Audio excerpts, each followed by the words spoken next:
Penyerangan Iran terhadap Israel dapat berarti dua hal. Yang pertama, Iran merasa terancam, dan yang kedua, Iran sudah siap untuk perang habis-habisan melawan Israel dan juga sekutunya.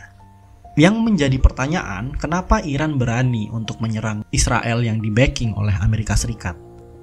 Apakah karena di belakangnya ada Cina dan Rusia, atau ada faktor lainnya?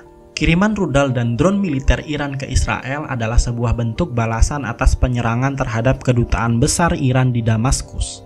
Hal ini membuat tensi perang antar kedua negara ini semakin besar, yang juga berarti kemungkinan besar berimbas pada perang regional. Nah, yang paling sering dan populer untuk dipertanyakan adalah apakah serangan ini akan memulai Perang Dunia Ketiga? Lantas seperti apa peta kekuatan geopolitik Amerika Serikat dan Cina dalam melihat ketegangan di sana? Pertanyaan-pertanyaan ini sangat menarik untuk dibahas, karena juga akan berhubungan dengan konstelasi geopolitik yang lebih luas. Seperti yang diketahui saat ini, kenaikan Cina adalah sebuah masalah besar bagi hegemoni Amerika Serikat. Posisi Rusia juga tidak kalah penting. Negara ini adalah salah satu aktor utama yang berhadapan dengan Amerika Serikat secara militer, hampir selalu seperti itu, termasuk di Ukraina, dan juga berada di balik koalisi dengan Cina dalam banyak hal permasalahan geopolitik. Kesalahan pemilihan posisi bagi Amerika Serikat akan memberikan dampak yang sangat buruk untuk negara ini. Pengaruhnya yang mulai turun di dalam ekonomi dunia. Ketika salah mengambil posisi dalam menyikapi konflik Israel-Iran, Amerika Serikat akan memberikan pukulan telak bagi dirinya sendiri terhadap upayanya untuk terus menjaga posisi menjadi negara penguasa di dunia. Mari kita cari tahu jawabannya di video ini ya.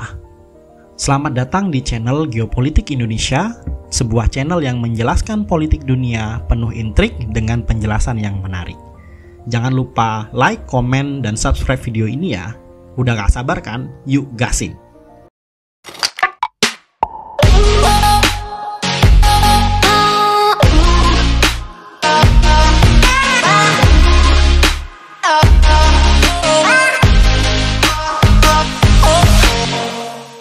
Serangan Israel ke kedutaan Iran berarti menantang langsung kedaulatan yang dimiliki oleh Iran. Dan hal ini tidak dapat dibenarkan dalam hukum internasional. Iran sudah memiliki fakta itu, dan Iran mengambil tindakan tegas dengan menyerang sebagai bentuk pertahanan diri. Setidaknya, hal itu adalah yang dirilis oleh pemerintah Iran. Di satu sisi, ini adalah satu konflik antar dua negara, yaitu Israel dan Iran. Tapi di sisi lainnya, kenampakan geopolitik yang ada juga menyeramkan dengan kehadiran Amerika Serikat dan Cina sekaligus Rusia dalam konflik yang memiliki satu akar, pendudukan Palestina oleh Israel. Konflik antara Iran dan Israel mau tidak mau melibatkan negara-negara Liga Arab seperti Arab Saudi, United Emirat Arab, Yaman, dan Suriah, serta negara lainnya. Amerika Serikat memiliki kehadiran militer yang kuat di Timur Tengah, termasuk pangkalan militer di Uni Emirat Arab, Kuwait, Qatar, dan Bahrain. Hal ini memungkinkan Amerika Serikat untuk memiliki kemampuan proyeksi militer yang signifikan di kawasan tersebut.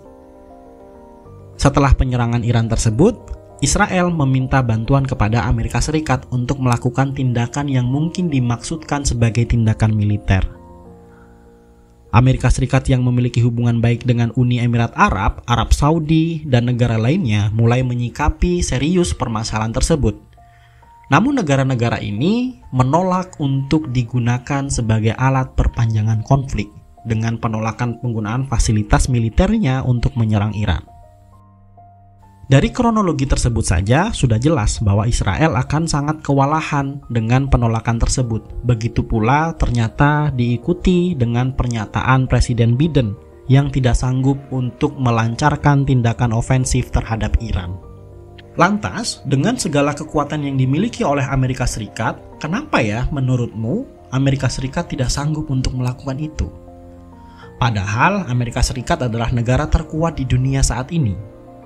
Untuk menjawab itu, kami merangkum beberapa faktor yang membuatnya seperti tidak masuk akal bagi Amerika Serikat untuk menerjunkan kekuatan militernya melawan Iran. Yang pertama tentu adalah kepentingan nasional Amerika Serikat kenapa dia ada di Timur Tengah, yaitu minyak dan energi.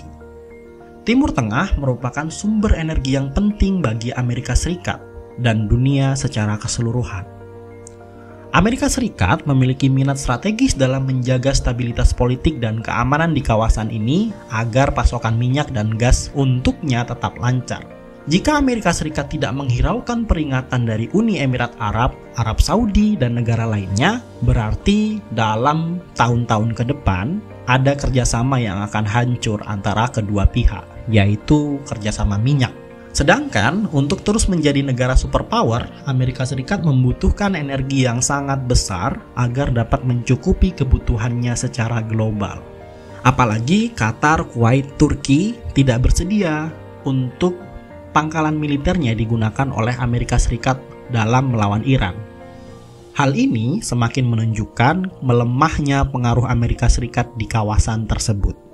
Yang kedua adalah respon dari negara-negara besar seperti Rusia dan Cina yang berhadapan langsung dengan posisi Amerika Serikat. Jika negara-negara tersebut terlibat secara langsung, konflik tersebut dapat berkembang menjadi konflik regional yang lebih luas atau bahkan mengarah kepada Perang Dunia Ketiga. Kalian masih ingat Perang Teluk kan? Bagaimana negara-negara Arab bersatu untuk melawan Israel. Respon dari negara-negara seperti Amerika Serikat, Rusia, Cina, Eropa akan berpengaruh besar dalam konstelasi geopolitik dan perang di wilayah ini. Namun, mari kita proyeksikan lebih lanjut skenario terburuknya, yaitu Perang Dunia Ketiga. Apakah hal ini bisa dimungkinkan bermula dari konflik antara Israel dan Iran? Menurut kami, setiap aktor dalam hubungan internasional termasuk Amerika Serikat, Cina, Iran, Israel, dan Arab Saudi memiliki kepentingan dan preferensinya yang masing-masing. Dalam situasi di mana ketegangan meningkat, masing-masing aktor tersebut saling berinteraksi. Konsekuensinya dapat menjadi kompleks dan sulit untuk diprediksi. Namun satu yang pasti, kemunduran ekonomi Amerika Serikat dan naiknya Cina dalam kapasitas ekonomi juga militernya dapat mempengaruhi dinamika kekuatan global. Amerika Serikat mungkin menghadapi tekanan untuk menyesuaikan strategi dan kebijakan luar negerinya untuk mempertahankan posisinya sebagai kekuatan dominan. Namun naiknya Cina juga mempersulit posisi Amerika Serikat dalam melakukan politik luar negerinya, termasuk melancarkan konflik terhadap Iran. Situasi di Timur Tengah dengan faktor-faktor konflik seperti Israel-Palestina, keberadaan Iran, dan ketegangan regional menciptakan ketidakpastian yang tinggi, sehingga kecenderungannya maka mereka tidak akan mengambil resiko yang lebih besar.